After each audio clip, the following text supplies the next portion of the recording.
હાલ પશ્ચિમ બંગાળથી એક દુઃખદ સમાચાર સામે આવી રહ્યા છે। પશ્ચિમ બંગાળમાં ભાજપ નેતા શુભેન્દુ અધિકારીના નજીકના સાથી ચંદ્રનાથ રથની ગોળી મારીને હત્યા કરવામાં આવતા રાજકીય માહોલ ગરમાયો છે।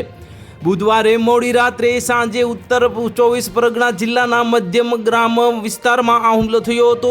હુમલાખોરોએ રસ્તા વચ્ચે જ તેમની કાર રોકીને અંધાધૂંધ ગોળીબાર કર્યો હતો, જેમાં ચંદ્રનાથ રથ અને તેમના ડ્રાઈવર બંને ગંભીર રીતે ઈજાગ્રસ્ત થયા હતા। બંનેને તાત્કાલિક હોસ્પિટલમાં ખસેડવામાં આવ્યા હતા, પરંતુ સારવાર દરમિયાન ચંદ્રનાથ રથનું મોત થયું હતું। પ્રાથમિક માહિતી મુજબ ચંદ્રનાથ રથની કારનો અન્ય એક વાહન દ્વારા પીછો કરવામાં આવ્યો હતો। હુમલાખોરોએ કારને ઓવરટેક કરીને જબરદસ્તી રોકવાવી અને ત્યારબાદ 4 રાઉન્ડ ફાયરિંગ કર્યું હતું।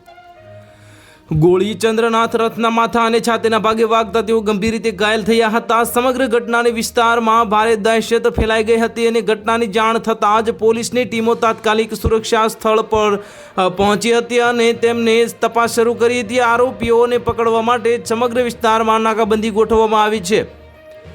સાથે જ આસપાસના સીસીટીવી ફૂટેજની પણ તપાસ કરવામાં આવી રહી છે। પોલીસે હુમલાખોરોની ઓળખ માટે વિશેષ ટીમો પણ બનાવી છે અને ઘટનાની માહિતી મળતા બાદ શુભેન્દુ અધિકારીની હોસ્પિટલ પહોંચ્યા હતા અને ચંદ્રનાથ રથના મોતની પુષ્ટિ કરી હતી।